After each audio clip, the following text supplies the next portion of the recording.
Дорогие друзья, приветствую всех на канале. Сегодня у нас не об акустических системах видео, а о проблеме с автомобилем, с подвеской автомобиля. У меня другого фона нет, вот такой живчик Котофей Тимофей. Очень хороший кот, он должен попасть в кадр. Ну, он постоянно лезет, когда я достаю телефон. В общем, смотрите, ребят, несколько месяцев назад появился стук под капотом. Поменяли амортизаторы, поменяли валы, поменяли приводные валы и опорные подшипники, рычаги с шаровыми опорами, стойки стабилизатора. Чего только не поменяли. У меня сейчас под капотом полностью обновленная подвеска. Автомобиль Volvo V50. Это тот же S40, C30 и Ford Focus 2. Вот. И в общем, ребят, при проезде по неровности, хорошей неровности, так скажем, прям с кочками, с ямками, переваливаясь с одной стороны в другую сторону, появлялись такие звуки, как будто крышка алюминиевого казана. И это все было слышно под капотом. На YouTube очень много роликов я пересмотрел в поисках своей проблемы. Звуков было много. Они были довольно-таки схожи с моим, так скажем, стуком, с моим шумом под капотом, но не имели никакого отношения к тому, что у меня было. Вы посмотрите ролик. Ролик создан в принципе для вас, для тех людей, которые ищут примерно так же, как и я, ищут стуки, проблемы. Если вы все поменяли в подвеске и у вас все равно что-то шумит либо слева, либо справа, попробуйте проверить так, как я проверил. Берем, зовем несколько человек, шатаем машину со стороны в сторону, сбоку на бок. Потом, если мы шум не слышим, начинаем качать вверх-вниз. Ни в коем случае не давите на крыло, так скажем, на ребро жесткости. Погнете, потом попадете на выравнивание, на покраску и так далее. Ищите места, где можно качать кузов вверх-вниз под капотом. Вот. Это чашка опорных подшипников, нормальное место. Над фарой, там телевизор этот, там тоже можно давить. Ну, в общем, ребят, на крыло не давите, пожалеете. На твердые части, так скажем, давите и все. Вверх-вниз. И если у вас такая же проблема, как у меня, то она сразу высветится. Секундное дело, и вы получаете результат. В общем, мы нашли, в этом видео мы показываем, что примерно мы выявили, потому что мы нашли две проблемы, две причины, так скажем, связанных с этим стуком, но по факту проблема была одна. И какая из этих двух причин является фактическим виновником шума, я сейчас не скажу. Это вы на видео посмотрите и сделайте выводы. Если у вас есть проставки, то ищите проблему в проставке между опорным подшипником, вернее опорой и проставкой. Если нет проставок, как у меня, то это вполне возможно, что стучат чашки, потому что они, ну как бы две. Одна верхняя, другая нижняя. И между ними есть зазорик-анзорик, который в принципе может создавать клацанье как кастанет. Так что, ребят, посмотрите мой ролик.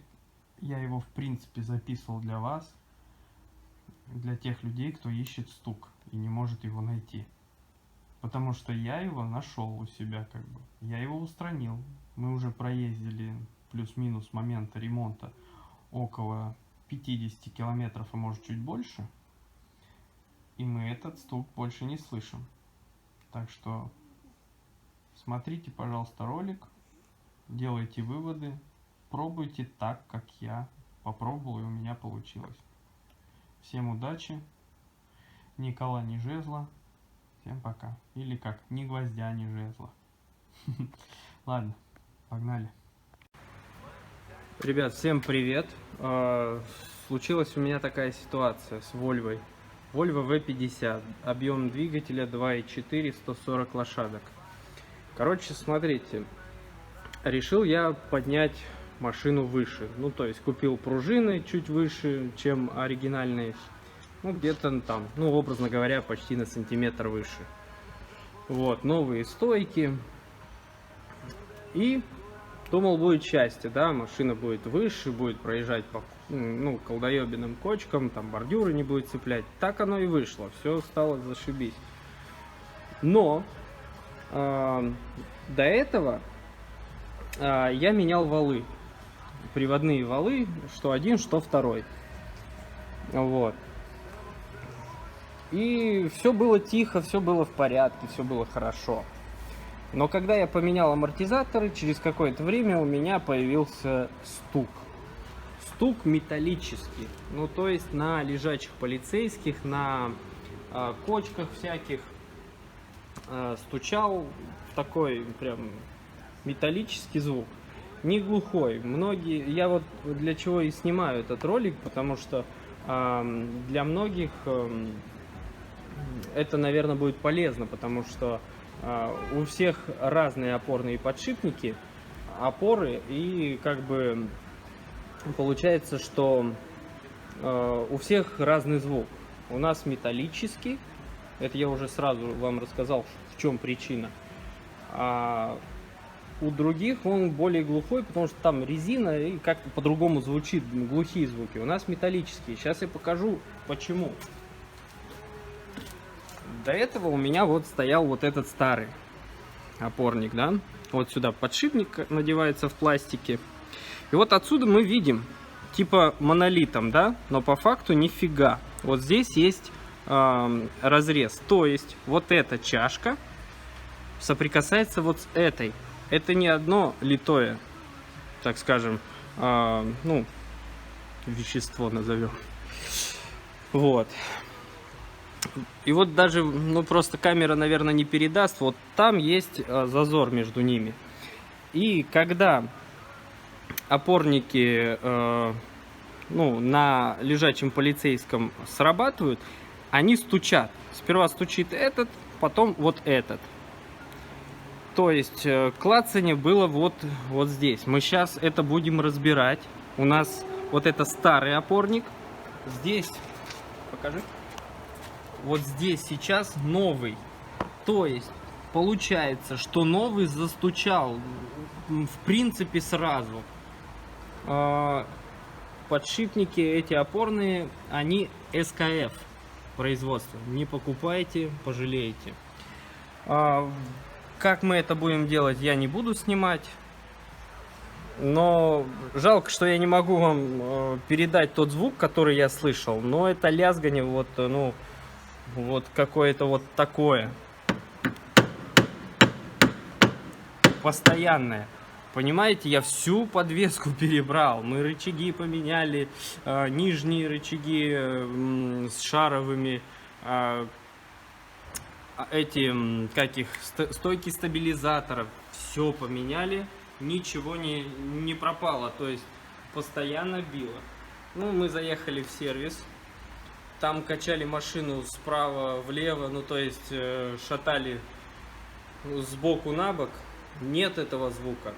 И только вот позвал мастер-приемщик, позвал сотрудников, и мы давили на вот эту часть здесь и вот здесь. Нас была там толпа людей, мы раскачивали, ну, так скажем, двигательный отсек. И только тогда мы вот здесь услышали вот эти удары, которые меня прям убивали всю дорогу. Вот, и это несколько месяцев, ребята, это прям жестко, это давит на мозги. И я не мог подумать и поверить в то, что это вот стучит у нас вот эта опора. Потому что она новая, она прям сразу с магазина начала стучать. Сейчас я купил саксовские. Сакс это идет ну, на старых Вольвах, не знаю как сейчас. На старых Вольвах идет оригинал, короче, с конвейера. Посмотрим, что поменяется. Дальше я вам чуть позже уже расскажу о результате. Так, ребят, я сейчас вам еще один момент покажу. Вон, обратите внимание, вот там у нас маленькая зубила из Леруа. Если у вас есть защита, то это очень хорошо. Ну, металлическая. Здесь мы уже все сняли, вынули гранату, ну, приводной вал из ступицы. Так, но нам нужно вынуть вот ту гранату, да? И как же ее вытащить? Ломиком туда не подлезешь, очень мало места. Что мы делаем? Устанавливаем домкрат под защиту. Вот этот ломик очень прям как будто специально для этого и сделан. Очень хорошо подходит. Сейчас мы начинаем поднимать защиту. Ничего страшного, не прогнется. Уже делали просто, поэтому как бы знаю, о чем говорю. Так, ну выскользнуло. Сейчас мы продолжим. В общем, видео из кусков, да, выровнял я ломик этот, зубило. И вот так примерно будет выглядеть. Поднял домкрат, просто неудобно было снимать и проводить этот процесс. В общем, он прям разделил, так скажем, гранату и коробку. И вот все там целое, ничего не повредилось. Легкий способ, вообще просто секундное дело, можно сказать. Так что берите на заметку. Если хотите, не хотите, делайте по-своему. Но я вам скажу, что я многое перепробовал, вообще ничего не получалось, кроме как вот домкрат у нас поднят. Сейчас мы его спустим. Вот мы его спустили. Защитка еще ниже получается. Ну, просто сейчас из-за домкрата он не до конца спустился. Вот защитка играет. И можно молоточком вот здесь подбить, подровнять. Вот так вот станет. И выдавит гранату. Вот она граната. Вот кольцо стопорное. Без повреждений. Все супер-пупер. Берите на заметку, если вам это интересно.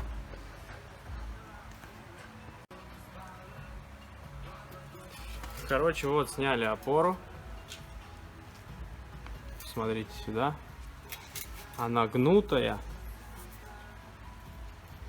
Форма вообще просто чертоманская. Так что вот он, небольшой люфт виден. Получается, вот эта вот чашка билась. Ну, сейчас мы поменяем на новую, и все будет по-другому. Короче, ребят, мы поменяли опорный подшипник. Вот он подшипник, вот опора. Здесь. Ну, будет крутиться, короче, потом. Вот, собрали мы стойку. Очень, кстати, недолго. Мне вот помогли вот такие вот зажимы. Есть на 2 витка. Шляпа полная, я уже пробовал, пользовался. Мне не нравится. Это мое мнение. Кто хочет, пользуйтесь 2 витками. А вот это поудобнее. В общем, смотрите, что мы еще обнаружили. Помимо того, что тарелочка эта гнутая вот была в собранном состоянии, сейчас она подровнялась без давления, подровнялась. Вот.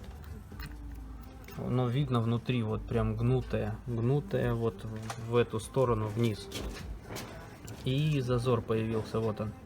На новой, не оригинальной, но, насколько я знаю, вот оригинал используется сакс на старых Вольвах. В общем, вот так. Смотрите, мы покупали машину, и вот такая вот проставка стояла. Она получается вот здесь стакан сверху, потом получается снизу вдевается вот эта прокладка, проставка, ну и потом уже в собранном состоянии амортизатор. Вот слышите звук? Оказывается, мы еще обнаружили вот в этой металлической втулке, так скажем, дефект или притертость свежая. То есть вот здесь ржавая чуть-чуть, а вот здесь свежая. Ну и также вот чуть-чуть и здесь, но ржавая и свежая, а вот здесь полностью свежая. Есть вероятность, что вот здесь металлическая и вот это металлическая при маневрировании, вот он звук, есть вероятность, что били именно они. Сейчас мы что делаем? В новый опорник ставим вот такую штуку, ну, гровер, да? Вот он сюда прям как родненький становится. То есть сразу будет металлическая проставка, вот такая вот. Вот так она будет выглядеть, поскольку внутрь еще немножко паз. И вот здесь продавилась, вот. Она вовнутрь продавилась. За счет гроверов я выдавлю их наружу. И есть вероятность, что в принципе все вот эти вот удары по левому колесу, которые я слышал в левой части подкапотки, они должны пропасть. Погнали. Ребят, у нас вот кольцо выпало с этой шаровой опоры, ну, с пыльника. Делаем вот так. Берем два обычных хомутика. И все. Не благодарите.